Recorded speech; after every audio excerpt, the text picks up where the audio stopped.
Hey guys, it's Mark Collette here. Today we're going to demo a new amp simulator plugin that just came out from Joey Sturgis Tones. It's called Toneforge Menace. And if you are a metal guitar player, you can get some really great metal sounds out of this plugin, and it's so easy to use, and I highly recommend it. So let's check it out.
Alright, so that track you just heard was an example of what the Toneforge amp can sound like in a full mix or a full band situation.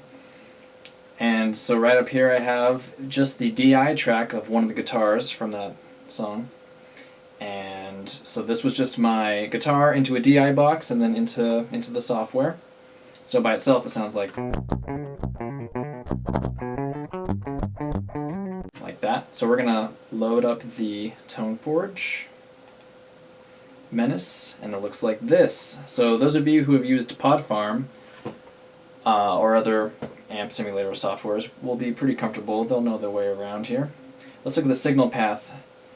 So if you click on signal path, it shows you the whole signal chain going from left to right. So it starts off with the pedal, into the amp, into the cab, and then into the Joey Sturgis Magic, which is really cool. I'm not really sure what this is. I think it's either an EQ thing or a multi-band compression thing. I'm not sure, but if you have it off, it doesn't sound good. But when you have it on, it sounds really good. So I just leave it on, and then it goes into an EQ, and then into a limiter. So you got all your bases covered right here. So we'll start with the overdrive pedal, pretty standard tube screamer type pedal. And then into the amp, you got the gate, input, output, all the basic controls that we're all familiar with. And then the cab, you get 4 options for mics: condenser, 421, 57 on axis, or 57 off axis. I tend to like the condenser or the 57 off axis, sounds good too. And then we go into the EQ, and this is a really nice EQ. These 3 bands in the middle here are just the basic bell shape curves that you can find frequencies that you don't like and then remove them very easily. I'll show you that in just a minute. And then on the ends here you have a high pass filter and a low pass filter. And these can be changed to shelves. If you want this to be a low shelf, you can by pressing that. On this one you can make it to be a high shelf. And then these blue knobs are the Q adjusters, and then the black knobs are the gain knobs. And then into the limiter, and the limiter is really nice. This evens the tone out, and it prevents, when you're doing palm mutes, really chunky chords, sometimes those can get too loud and muddy up the mix. So this really evens it all out, so you can get the levels really high and sounding right in your face, which is what you want for this type of music. So what I'm going to do is I'm just going to loop this is a guitar track, and then I'll just tweak the knob so you can see what it sounds like.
And there you have it. It sounds awesome. I think the idea with this plugin was to make a self-sufficient amp simulator that was simple and easy to use. You just plug your guitar into it and it's going to sound great and it's going to be ready for the mix.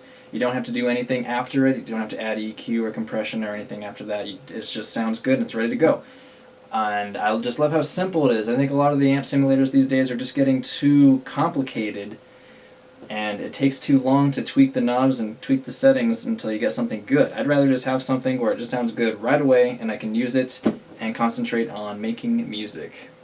So, hope you enjoyed that. I think you should check it out. I'll write a link to in the description box to how you can download this.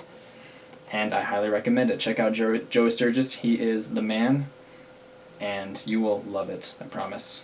Alright, rock on. See you later.